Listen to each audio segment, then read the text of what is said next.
오늘 귀한 예배의 자리에 또 5월 가정의 달 첫 주 이렇게 하나님의 성전에 모이신 우리 사랑하는 인천초대교회 교회 공동체 모든 성도님들에게 예수 이름으로 환영하고 축복의 인사를 전합니다. 아멘. 감사합니다. 먼저 잠깐 기도하고 우리 말씀 나누도록 하겠습니다. 하나님은 영이시니 예비하는 자가 영과 진리로 예비할지니라. 사랑의 하나님 감사합니다. 만유의 대주제시여 전능하신 하나님 앞에 이 시간 저희들 예배자로 겸손히 주님 앞에 이 시간 머리 숙여 예배합니다.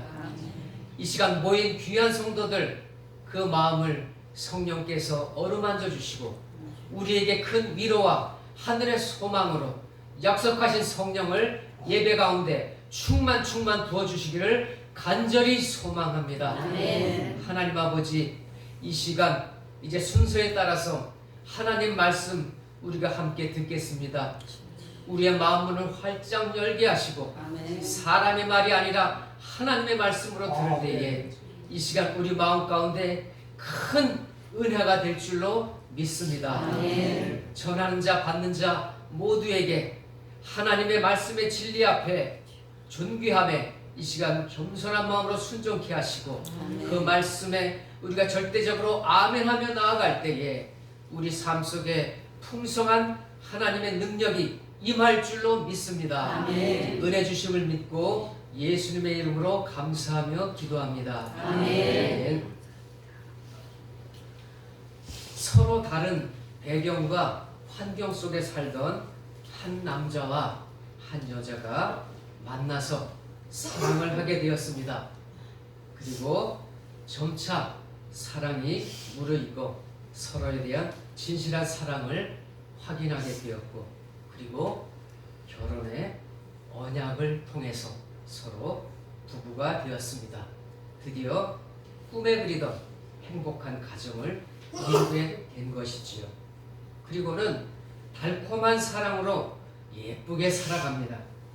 그렇게 둘이서 알콩달콩 잘 지내고 있는데 그런 어느 날 이 가정에 좀 불편한 손님이 찾아왔습니다. 이 손님은 요구사항이 많은 눈치 없는 손님이에요. 그리고 자신이 마치 집주인인 것처럼 뭐든지 자기 뜻대로 하고요. 그리고 사고도 많이 칩니다. 그래서 이 부부를 엄청 힘들게 합니다. 하지만 그럼에도 이 부부는 손님의 요구를 하나하나 다 들어줍니다. 조용한 집을 자주 시끄럽게 만드는 불편한 손님이지만 부부는 누구보다 이 손님을 사랑합니다. 여러분, 이 손님이 누구일까요? 네, 맞습니다.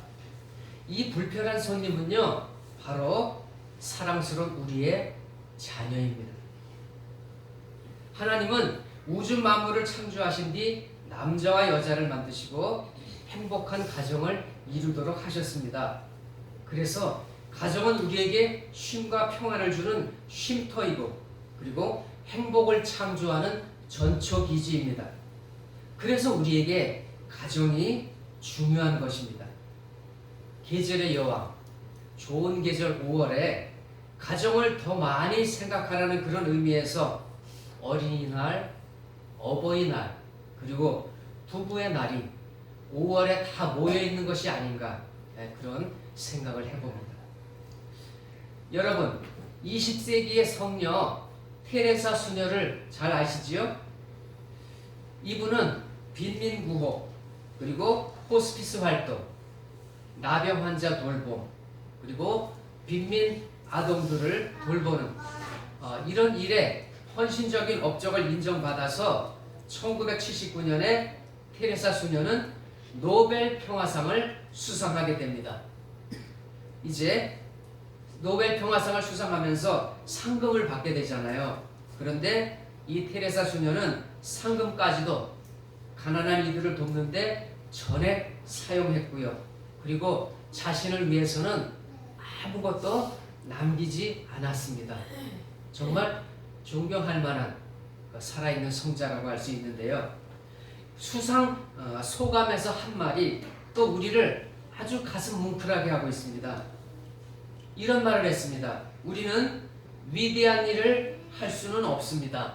다만 작은 일을 큰 사랑으로 할 수 있을 뿐입니다. 라고 말하면서 사랑과 희생의 정신을 강조했습니다. 그런 테레사 수녀가 노벨 평화상을 받던 날 어느 기자가 찾아와서 이렇게 물었습니다. 세계 평화를 위해 가장 시급한 일이 무엇이라고 생각하십니까? 이 말에 테레사 수녀는 빙그레 웃으면서 이렇게 기자에게 말했습니다. 기자 선생께서 지금 빨리 집에 가셔서 가족을 사랑하는 것이 가장 시급한 일입니다. 성경을 보면요, 많은 가정 이야기가 나오고 있습니다. 그런데 온전한 가정의 모습보다는 문제 있는 가정들이 훨씬 많이 등장하고 있습니다. 오래전부터 가정마다 문제가 있었다는 것을 우리에게 알려주는 것입니다. 완벽한 인간이 세상에 없듯이 완전한 가정 또한 없는 것입니다. 어느 가정이나 다 크고 작고 그런 경중의 차이는 있지만 문제는 다 가지고 있는 것 같습니다. 그래서 사람들은 다른 가정에 삐걱거리는 그런 모습들을 보면서 우리만 그런 것이 아니구나 하며 위로를 받기도 하지요. 하지만 위로만 받을 것이 아니라 건강한 가정, 온전한 가정을 만들기 위해서는 모범 가정을 통해서 우리가 도전을 받아야 합니다. 그런 의미에서 우리에게 도전을 주는 가정을 이제 소개하겠습니다. 그 가정은 바로 로마 백부장 고넬료의 가정입니다. 고넬료는 유대인이 아니고 로마 군인입니다. 그런데 성경은 놀랍게도 이 이방인인 고넬료와 그의 가정을 소개하는데 무려 48절이나 되는 긴 한 장을 모두 할애하고 있습니다. 그만큼 백부장 고넬료는 이방인으로서 결코 흔하지 않은 훌륭한 믿음을 보여주었고, 그리고 그의 가정 또한 보기 드문 온전한 가정이었다는 겁니다. 한마디로 말하면 하나님 보시기에 아름다운 가정이었던 것입니다. 자, 그러면 고넬료처럼 하나님이 기뻐하시는 믿음의 가정은 어떤 가정일까? 우리 함께 살펴보면서 은혜 받기를 원합니다. 첫 번째로 고넬료는 하나님을 경외하는 가정이었습니다. 오늘 고넬료와 그의 가정을 이해하기 위해서는 사실 10장 전체를 우리가 살펴봐야 합니다. 그러나 시간 관계상 본문을 6절까지만 정한 것을 양해해 주시기를 바랍니다. 고넬료 이야기는 우리가 본문을 읽어본 대로 1절부터 시작되고 있는데 2절 상반절을 보니까 그가 경건하여 온 집안과 더불어 하나님을 경외하며 라고 고넬료의 신앙을 소개하고 있습니다. 고넬료는 비록 로마 군인이었지만 자기 나라의 신이 아닌 점령국 나라의 신인 여호와 하나님을 경외했습니다. 여러분, 이것은 결코 쉬운 일이 아닙니다. 자기 나라의 신이 아닌 유대인의 신을 믿는다는 것은 자칫 로마 제국에 대한 불충성으로 여겨져서 고넬료 자신은 물론이거니와 그의 가족까지도 큰 어려움에 처할 수 있는 위험한 일이었습니다. 마치 순교에 각오를 하지 않으면 어찌 점령국 나라의 유대인의 신을 섬기겠습니까? 그만큼 이 고넬료는 하나님을 사랑하고 하나님을 섬기는 자세가 아주 투철했다는 것입니다. 자기 목숨까지도 불사하고 나는 여호와 하나님을 믿노라, 하나님을 경외하겠노라, 그런 자세로 나아갔다는 것이죠. 자, 그래서 정말 큰 어려움을 각오하고 하나님을 섬기는 자신뿐 아니라 온 집안과 더불어 하나님을 경외한 그런 고넬료였습니다. 그래서 이 고넬료와 그의 가족들의 신앙은 매우 진실했고 그리고 돈독한 그런 신앙이었음을 우리는 알 수가 있는 것입니다.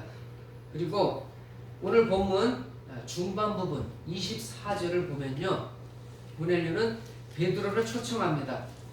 그리고 가정 예배를 준비하고 있습니다. 그렇게 준비하면서 자기 친척 그리고 가까운 친구들까지 모두 불러 모았다는 것을 우리가 볼 때에 이 고넬료가 영원 사랑에 대한 뜨거운 마음을 가지고 있었다는 것을 우리가 알 수 있습니다. 자신은 물론이요, 가족 그리고 한 걸음 더 나아가서 주변의 모든 사람들이 믿음 안에서 하나가 되고 그리고 주님을 섬기는 그런 아름다운 모범을 보여주고 있는 것입니다. 우리가 전도를 해보셔서 잘 아시겠지만 사실 생면부지에 남보다 우리의 혈육, 가족을 전도하는 것이 얼마나 더 힘든지 우리 다 경험해 보셔서 아시잖아요. 전 가족이 믿음 안에서 하나가 되는 일은 결코 쉬운 일이 아닙니다. 어려운 일이에요. 그래서 우리가 간절히 성령님을 의지하고 오랜 시간 기도하면서 눈물로 우리의 가족을 위해서 기도하고 있지 않습니까? 저희 집도요, 아버지를 예수 믿게 하는데 무려 15년이 걸렸어요. 어머니와 제가 약주를 자주 그리고 엄청 많이 드시고 집에 오셔서 집안 살림을 부수고 그러니까 가족들한테 이제 화풀이를 하시는 거죠. 그럴 때마다 저는 어머니의 손을 붙잡고 눈물로 기도를 했어요. 하나님, 저희 아버지 좀 어떻게 해주세요. 15년 동안 그렇게 기도했어요. 결국 이제 아버님이 예수를 믿게 되셨고 장로님까지 되셨어요. 아멘. 할렐루야. 아멘. 그만큼 가족 전도가 어려워요. 어렵지만 그러나 우리가 감당해야 할 거룩한 의무죠. 그렇죠? 그래서 우리는 서로 믿음 안에서 기도하며 노력해야 합니다. 끝까지 포기하지 않고 기도해야 하는 것입니다. 하나님은 이런 고넬료의 가정을 기뻐하셨고 이런 가정이기에 고넬료의 가정을 모델로 오늘 성경에 소개하고 있는 것입니다. 로마 제국의 그 멸망 원인 중에 하나가 여러분 잘 아시겠지만 백성들의 부도덕과 그리고 가정의 붕괴였음을 이거 우리는 잘 알고 있습니다. 그래서 로마가 무너져가는 모습을 보면서 한 철학자는 애국자여 가정을 지키시오 그리고 신이시여 기도하는 가정을 로마에 다시 일으켜 세워 주시옵소서라고 외치며 기도했다고 합니다. 가정이 무너지면 사회가 무너지게 되어 있습니다. 그리고 머지않아 국가도 붕괴하고 마는 것입니다. 제가 사는 강원도 원주는 인구가 36만 정도 되는 작은 도시입니다. 인천의 연수구가 아마 40만 정도 되는 걸로 알고 있습니다.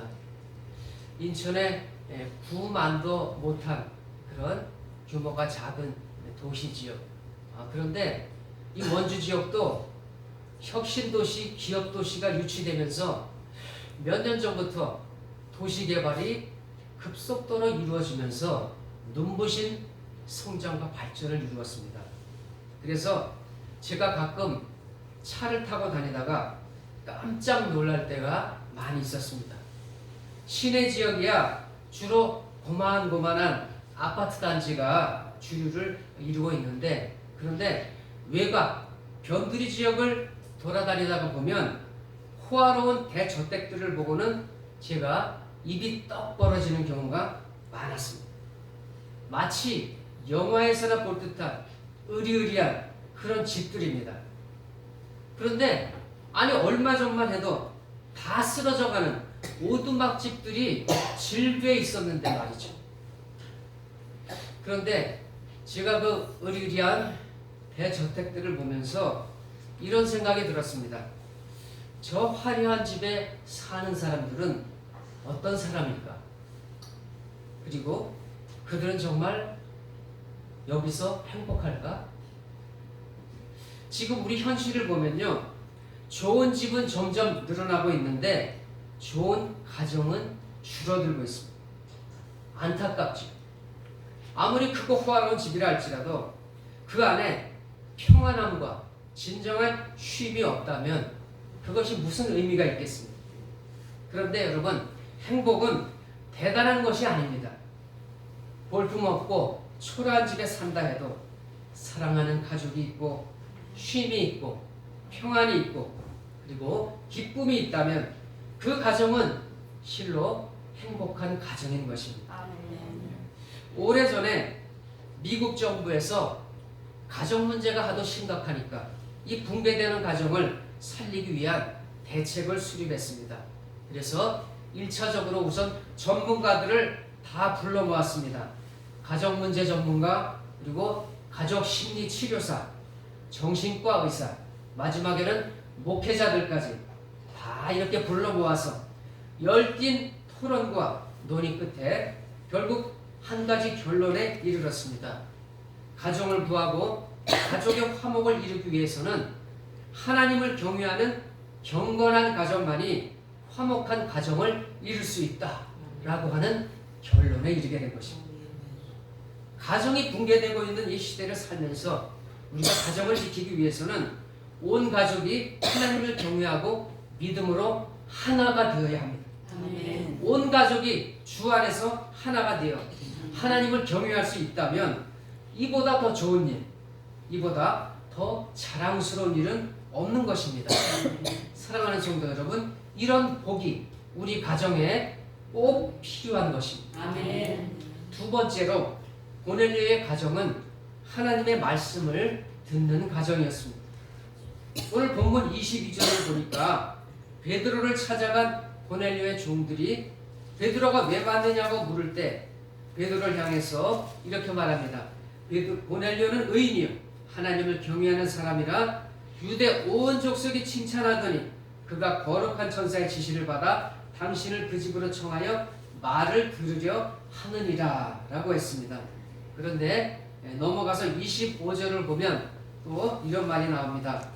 베드로가 들어올 때에 고넬료가 맞아 발 앞에 엎드려 절하니 라고 말씀하고 있습니다.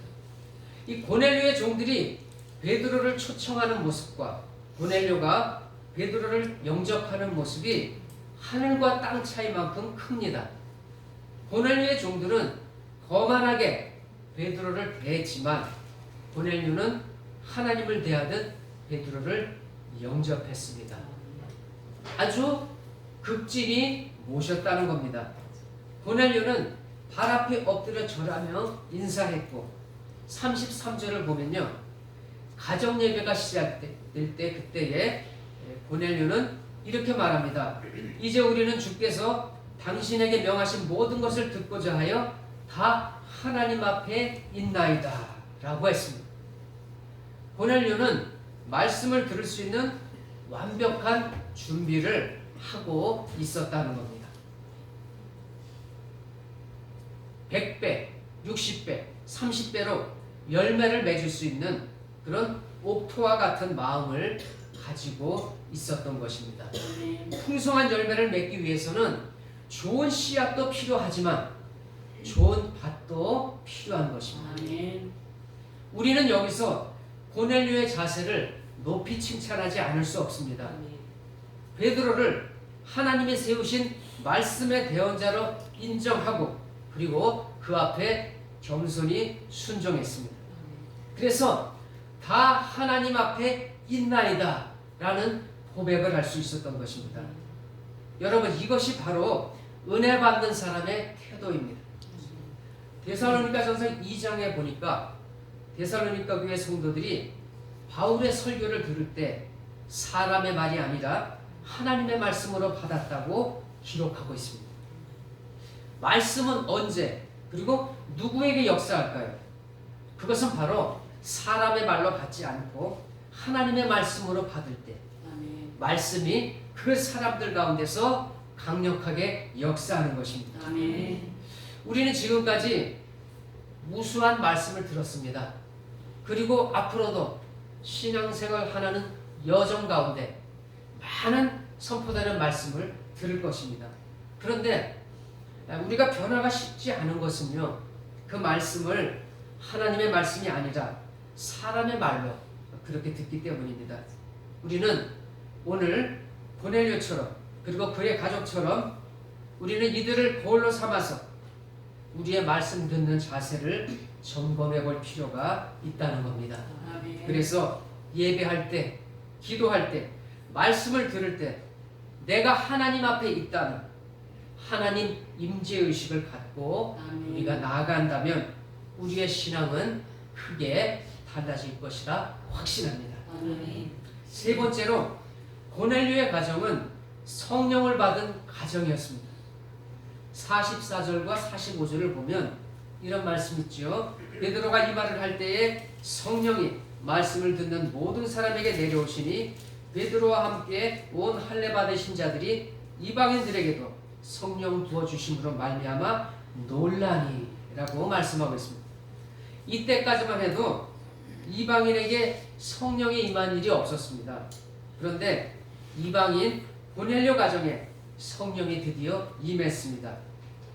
이 고넬료 가정은 성령이 함께하는 가정이 된 것입니다. 그리고 이어서 46절과 47절을 보면 베드로는 이 사건에 놀라고 감동하여 이렇게 고백합니다. 이 사람들이 우리와 같이 성령을 받았으니 누가 능히 물로 세례 베풀물 그 말이요 하고 명하여 예수 그리스도의 이름으로 세례를 베풀라라고 베드로가 말씀합니다. 성령님의 임재와 역사는 특별한 장소나 특수한 상황에서만 일어나지 않습니다. 성령님은요, 우리의 삶 전반에 관여하십니다. 그리고 성령님은 우리의 가정에도 역사하십니다. 자, 그러면 성령이 함께하는 가정의 의미는 무엇이겠습니까? 찬송가 438장 3절 가사에 보면 우리가 많이 부르는 찬송인데 이런 가사가 있습니다. 높은 산이 거친 들이 초막이나 궁궐이나 내 주 예수 모신 곳이 그 어디나 하늘나라. 이런 은혜로운 가사가 있지요. 성령이 임한 가정, 성령을 모신 가정은 바로 그곳이 이 땅의 천국이 되는 것입니다. 부중궁궐 집이 아니고 산에 진미 쌓아놓고 그렇게 먹지 않아도 바로 성령이 임해 있고 또 성령을 모신 가정은 그 가정이 바로 지상의 천국이라는 것입니다. 여러분, 이 은혜와 이 기쁨, 이 감격을 누리고 사는 우리 그리스도인의 가정이 모두 되시기를 주님의 이름으로 축복합니다. 어느 가정이든 그렇지만 늘 만족스러울 수는 없습니다. 그러나 성령이 역사하는 함께하는 가정에는요, 세상이 줄 수 없는 기쁨이 있고 세상이 줄 수 없는 행복이 있습니다. 또한 성령께서 하시는 중요한 역사 중에 하나는 하나 되게 만드는 일입니다. 에베소서 4장 3절을 보면 평안에 매는 줄로 성령이 하나 되게 하신 것을 힘써 지키라 라고 말씀하고 있습니다. 성령은요, 우리의 가정을 그리고 공동체를 하나 되게 만드십니다. 가정도 하나의 공동체이지요. 가정은 가족들 간의 유기적인 관계로 서로 얽혀 있습니다. 그런데 가족들이라고 해서 항상 관계가 좋은 것은 아니지요. 우리가 미디어의 사회면을 통해서 늘 자주 접하잖아요. 가족 간의 불화, 심지어는 가족 간의 살인, 존속살인 이런 것들이 심심찮게 우리의 눈으로 귀로 접하게 되는 그런 사건들입니다. 그래서 가족 안에 갈등이 많고 다툼이 많고 정말 그런 의견 차이가 많이 발생하는 것이 또한 우리 가족 공동체입니다. 그러나 우리가 서로 지지고 볶으면서도 한 지붕 안에서 함께 어우러 지내는 것이 가족이고 그런 가정이 또한 행복한 가정입니다. 여러분, 하나님은 우리에게 하나의 가정 공동체를 허락해 주셨습니다. 그리고 우리에게 거룩한 사명이 있는데요. 그것은 바로 성령이 하나 되게 하는 것을 힘써 지키는 것입니다. 여러분, 왜 힘써라는 말이 붙어 있을까요? 하나 되게 지키는 것이 쉽지 않은 일입니다. 그래서 힘써 지키라는 거예요. 그 말에는 우리의 부단한 노력이 전제되어야 한다는 것입니다.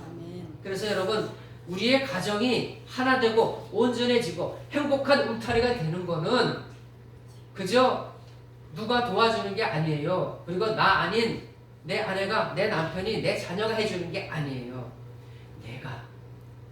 내가 나서서 정말 사랑으로, 헌신으로 그렇게 힘써 행할 때에 우리의 가정이 온전히 세워지고 하나님이 기뻐하시는 복된 가정이 되는 것입니다.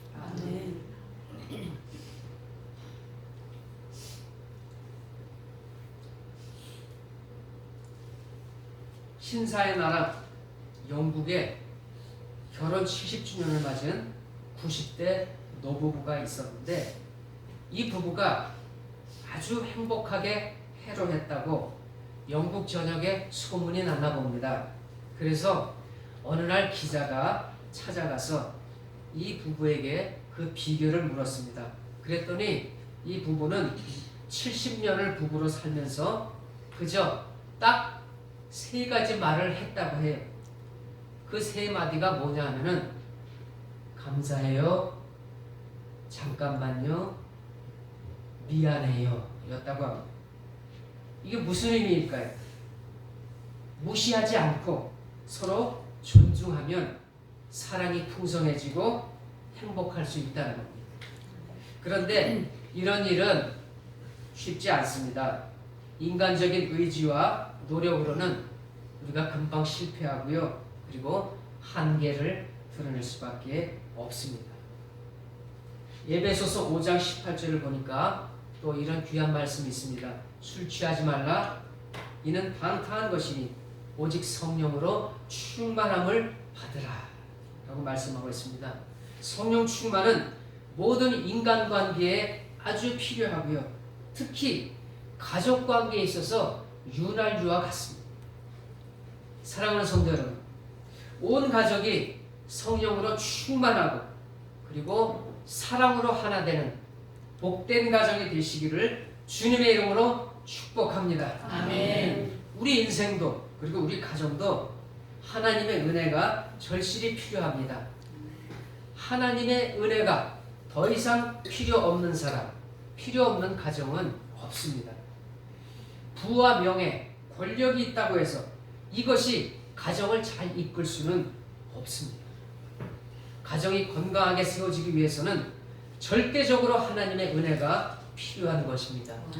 시편 107편 9절에 보니까 그가 사모하는 영혼에게 만족을 주시며 줄인 영혼에게 좋은 것으로 채워주심이로다 라고 말씀하고 있습니다. 이제 말씀을 마무리하겠습니다. 오늘 우리가 살펴본 주인공 고넬료는 오직 하나님께 소망을 두었습니다.